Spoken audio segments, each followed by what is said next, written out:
Halo semuanya, perkenalkan nama saya Muhammad Winas Kinibras. Saya berasal dari Universitas Gadjah Mada, Fakultas Ilmu Sosial, Ilmu Politik, jurusan Ilmu Komunikasi, dan saat ini saya berada di semester 2.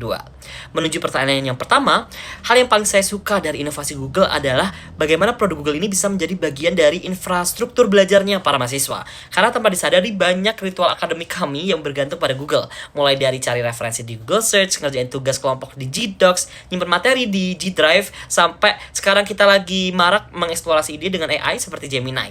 Yang menarik bagi saya, Google gak hanya bikin tools, tapi mereka juga bentuk cara mahasiswa ini bisa belajar secara kolaboratif. Dan sebagai content creator yang bergerak di education lifestyle, saya sering melihat bahwasanya mahasiswa memang sudah memakai tools Google setiap hari, tapi mereka belum tentu tahu cara memanfaatkannya secara strategis. Maka dari itu, saya ingin menjadi translator atau jembatan antara teknologi dan juga kehidupan di kampus.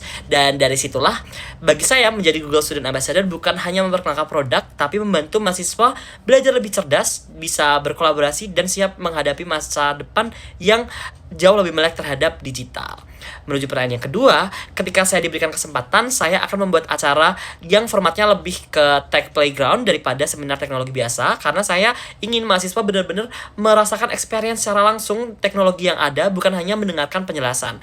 Dan salah satu kegiatan yang saya rancang yaitu Google Live Hack Quest, itu seperti treasure hunt, di mana akan ada beberapa interaktif booth dan peserta akan berkeliling booth menyelesaikan challenge berbagai tools Google. Contohnya pakai booth Google Workspace di mana mereka harus berkolaborasi menggunakan G-Docs. Setelah itu di booth Gemini, nanti ada booth Google Maps di mana peserta harus menemukan hidden spot, dan konsep-konsep seperti inilah yang nantinya akan berimpact baik terhadap mahasiswa, karena mereka akan tidak hanya mengenal produk Google, tapi juga merasakan langsung bagaimana dampak nyata teknologi tersebut bisa membantu kehidupan mereka sebagai mahasiswa. Dan di akhir acara mereka akan berkumpul di chill zone untuk networking santai, dan juga saya yakin dengan pendekatan ini teknologi akan jauh terasa lebih fun, relatable, dan juga berkesan.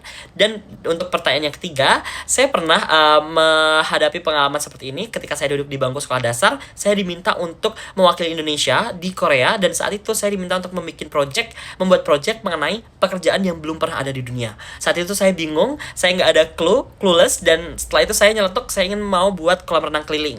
Di saat itu saya akhirnya mulai meniatkan diri, saya presentasikan itu, dan ternyata audiens suka sehingga saya mendapatkan golden medal.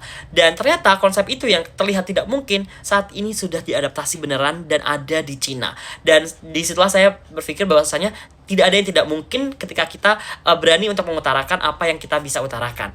Dan untuk pertanyaan terakhir, di bulan pertama saya ingin fokus di awareness dan community building. Saya akan share konten mengenai awareness penggunaan Google Docs, G-Drive, Gemini, dan juga saya akan membentuk komunitas kecil yang memang isinya mahasiswa yang tertarik pada teknologi dan juga produktivitas digital. Di bulan kedua, saya akan fokus di experience, yaitu saya ingin membuat event kecil yang mereka emang kegiatannya interaktif. Nanti targetnya para mahasiswa minimal 70% mereka bisa menggunakan tools Google secara rutin buat belajar dan membantu kehidupan mahasiswanya. Dan di bulan ketiga, saya ingin membuat campaign yaitu 30 hari productivity challenge with Google, yang dimana melibatkan 100-200 mahasiswa yang setiap harinya akan membagikan di sosial media mencoba satu fitur Google, dan di program ini bertujuan untuk menciptakan kebiasaan baru dalam belajar yang lebih produktif nantinya. Dan saya yakin sebagai content creator mahasiswa di bidang education lifestyle, saya ingin menjadikan peran ini sebagai jembatan antara teknologi sehari-hari dan juga mahasiswa, dan membuktikan bahwa teknologi nggak hanya canggih, tapi juga bisa relevan dan juga mudah digunakan dan berdampak bagi kita para generasi muda. Terima kasih.